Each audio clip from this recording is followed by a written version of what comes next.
ఇతను చెయ్యి బాగుపడదు, ఏ ఆపరేషన్ చేసినా ఏదో పని చెయ్యలేదు, ఈ చెయ్యి నడవదు, ఉండదు, భయంకరమైన నొప్పి. ఈయన కూర్చొని ఈ వయసులో ఉన్న ఈయన ఏడుస్తూ ఉంటాడు, నొప్పి తట్టుకోలేక. అయ్యా అవునా? 2019 జనవరి 7వ తారీఖు నాకు కొట్టింది. ఏమైంది? అప్పుడు ఎలా ఉండేవాళ్ళు మీరు? నేను 2007 నుంచి లారీ డ్రైవర్. నేను 2007 నుంచి 2019 దాకా లారీ డ్రైవర్. నేను అరుణాచలం కంపెనీలో 16 టైర్ లారీ తోలేటోళ్ళు నుంచి కొట్టారు. దాని తర్వాత 15 రోజుల దాకా నాకు ఏం తెలియదు అసలు. ఇది సరే.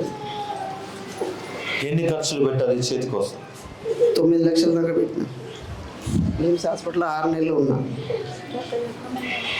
ఒకటేమో ఆరోగ్యశ్రీ కింద ఒక ఆపరేషన్ చేసారు, ఎమ్మెల్యే లెటర్ ద్వారా ఒకటి చేయించిన. వాళ్ళ ఖమ్మంలో సురక్షిత హాస్పిటల్ అని 1 లక్షన్నర పెట్టి మళ్ళీ రాడ్లు వేయించిన. 2 రాడ్లు ఉంటాయి. అయినా లేవట్లేదు, ఏం చేయట్లేదు. ఇప్పుడు 2000 అయిపోయింది. చేతితో పాటు శరీరం కొద్ది కొద్దిగా చచ్చొచ్చి ఎక్కడికక్కడికి ఇదంతా గుంజి మనిషి నిద్రపోకుండా గడుపుతున్న రోజులు వచ్చేసినాయి. అయ్యి అవునా? అవునన్నా. ఏ పని చేయలేకపోతున్నాడు. ఆ అమ్మాయి ఒక్కతే కూలి పని చేసి ఇంటిని పోషించే పరిస్థితిలో ఉంది. ఆ రోజు వెనక నుంచి గుద్దేసినప్పుడు, తాపిచ్చినప్పుడు ఈయన దగ్గర 1 లక్ష రూపాయలు, 2 లక్షల రూపాయలు, 1 లక్షన్నర ఉన్నాయి జేబులో. 1 లక్షన్నర డబ్బులు ఉన్నాయి. మనిషి ప్రాణం తీయడానికి కూడా వెనకాల పరిస్థితిలో కనిపించింది. అన్ని డబ్బులు పోయినాయి, అన్నీ మళ్ళీ నాశనం అయిపోయినాయి. అన్ని పొలము, డబ్బులు, అప్పులు, పని చేసే మనిషి పని లేకుండా అయిపోతే తాగని వాడికి తాగుడు పోపించి ఇంకా ఆ రోజు నుంచి ఆ కుటుంబం లేసిందే లేదు. ఎన్ని సంవత్సరాలు అయింది యాక్సిడెంట్? ఇప్పుడు 6 సంవత్సరాలు. 2019 జనవరిలో. ప్రతి 6 నెలలకి, ప్రతి 3 నెలలకి, ప్రతిసారి పిల్లలకి బాగలేక, కుటుంబానికి బాగలేక. అయ్యా అవునా? అవునన్నా.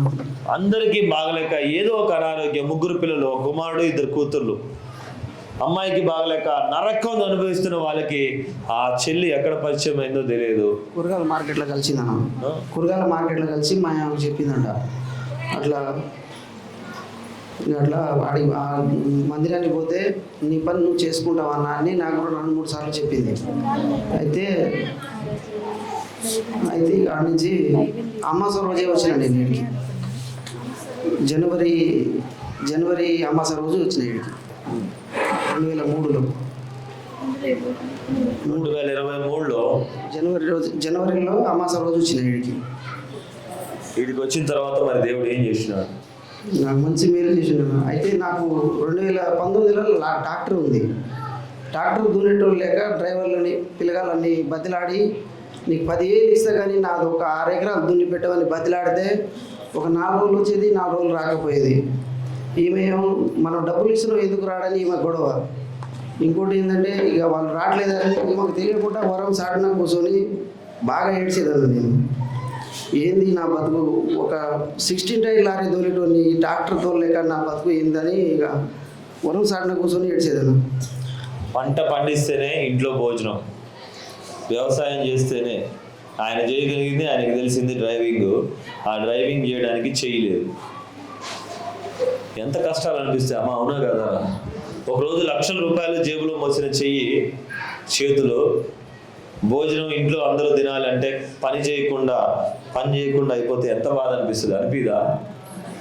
అట్లా అని నిద్రపోతుంది అంటే నిద్రపోయేది లేదు, మందులు పనిచేస్తున్నాయి అంటే మందులు పనిచేసేది లేదు. ఎప్పుడు బాధపడతా ఉంటాడు. ఆటోలో ఫస్ట్ వచ్చిన 2-3 నెలలు కూడా ఏడుస్తూ ఉండేది. అన్నా నా చెయ్యి అసలు నన్ను నరకం చూపిస్తుందని చెప్పి. మనం అందరూ లాస్ట్ ఇయర్ కబడ్డీ ఆడుతుంటే భయంకరమైన జ్వరంతో ఏడ్చుకుంటూ ఇక్కడ ఉన్నాడు. అమ్మా అవునా? అక్కడ ఆటోలో ఉన్నాడు. అందరు కబడ్డీ ఆడుతున్నారు. ఇక నేను ఆయన అసలు జ్వరంతో అసలు చేత కావట్లేదు. ఆయన చూసి అసలు నాకు ఎంతో బాధ అనిపిస్తుంది. ఏది ఇది ఈరోజు ఇదే చేత్తో ఆయన దుక్కి దున్ని పంట పండుతున్నాడు. వడ్లు కూడా ఏం చేస్తున్నాడంటే వీడియో చూపించగలను. నాకు వాళ్ళ వీడియో ఉందా మొబైల్లో? ఒకసారి నా దగ్గర ఉంది, నా సెల్లేదమ్మా. ఆయన వీడియో నేను చూపిస్తా. ఆయన ఈరోజు ఏమంటారు, ట్రాక్టర్ దున్నడాన్ని ఏమంటారు? దమ్ము చేయడం. గట్టిగా చెప్పు. దమ్ము చేయడం. నా పొలం నేనే దున్నుకొని కరిగేట్ చేసుకుంటున్నాను. గట్టిగా దేవుని స్తుతిద్దాం.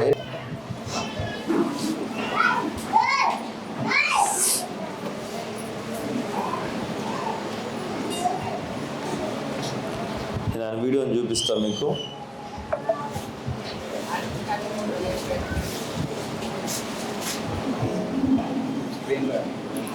రేపు స్క్రీన్లో అయినా పెడతాను నేను. నిజానికి ఒక అబ్బాయికి పెట్టాను అది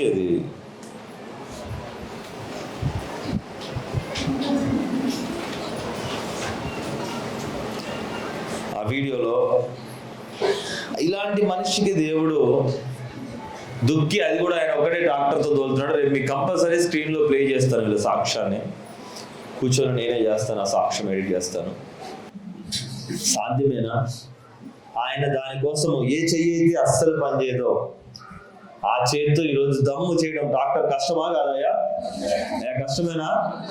ఆయన అంతటా ఆయనే ఈరోజు దాదాపు ఎన్ని ఎకరాలు వేశారు పోయిన ఈ సంవత్సరం? ఈ సంవత్సరం 6 ఎకరాలు, పోయినసారి 6 ఎకరాలు పండించిన కానీ ఇప్పుడు 3 ఎకరాలు ఆల్రెడీ నాట అయిపోయింది. ఇంకో 3 ఎకరాలు దున్నేది ఉంది. ఏం పంట వేశారు 6 ఎకరాల్లో? ఏదో బియ్యం కూడా సన్న ఓట్లు వేసిన తండ మొత్తం మా ఊరు మొత్తం ఓట్లు అంటే గంజి ఓట్లు వేసారు. నేను సన్న ఓట్లు వేసి అందరికన్నా ఫస్ట్ అమ్ముకున్నా. దేవునికి ఎవరితో అయితే ఓడిపోతారు అనుకున్నారో ఆ ఓడిపోయే వాళ్ళనే ఇక్కడ దేవుడు గెలిపిస్తున్నాడు. ఏది దేవుడు లేడని చెప్పి ఇక్కడ నేను వింటాను. చాలా మంది చెప్తారు కదా ఇంకేదో మనము ఇంకా బలానా రకరకాల దేవుళ్ళ గురించి చెప్తున్నారు కదా. ఇక్కడ ఆయన చేతిని స్వస్థపరిచింది దేవుడు లేడా? నేను వెళ్ళి రాత్రి దున్నొచ్చిన అడిగి పోయి, నేను వెళ్ళి ప్రత్యేకంగా ఇంజక్షన్లు ఏమైనా ఇచ్చినా? డాక్టర్ల దగ్గర లేని ఇంజక్షన్, అదే ప్రేయర్ ఆయిల్, అదే బాక్స్, అదే క్లాత్, అదే స్వస్థత. నేను ఏమీ చేయలే. దేవుడు నమ్మకంగా మందిరానికి రండి అయ్యా అంటే ఆయన అక్కడి నుంచి రోజు పిల్లల్ని కుటుంబాన్ని తీసుకొని ఎట్లా వస్తాడు తెలుసా? 65 కిలోమీటర్లు ఇక్కడికి వాళ్ళ ఊరు ఆటో వేసుకొని తోలుకుంటూ వస్తాడు ఇదే ఒకటే చేత్తో. నేను ఫస్ట్ మందిరానికి వచ్చినప్పుడు బస్సు ఎక్కి వచ్చినాం మేమిద్దరం. పిల్లలు కూడా తీసుకురావాలి, ఈ అమ్మాయి జారకాలంలో ఉంటుంది. అయితే బస్సుకు వస్తే రెండోసారి వచ్చినప్పుడు ఇక్కడ కాలువ కాడ పండగ చేస్తారు వాళ్ళు, ఏదో లేట్ అయిపోయింది బస్సు. ఇక ఆనించి నేను ఏడ్చుకుంటూ వెళ్ళిపోయినా.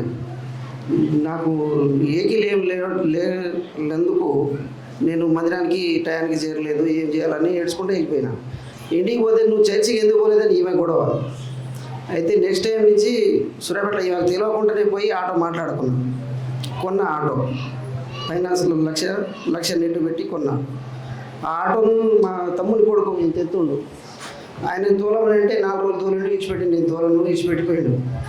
ఇక దానికి ఏం చేయాలని ఈ చేయి పట్టు ఎక్సలేటర్ పొందని చేయకపోతే కాలు ఎక్సలేటర్ పెట్టుకొని నా టెక్నిక్తో రోజు తోలుకుంటూ వస్తున్నాయి. ఇప్పుడు మందిరానికి రావడానికి ఆటో కొన్నాడు. ఆటో కొన్న మనిషికి కాలు ఎక్సలేటర్, చేతి ఎక్సలేటర్ పనికి రాక ఏం చేస్తున్నాడు?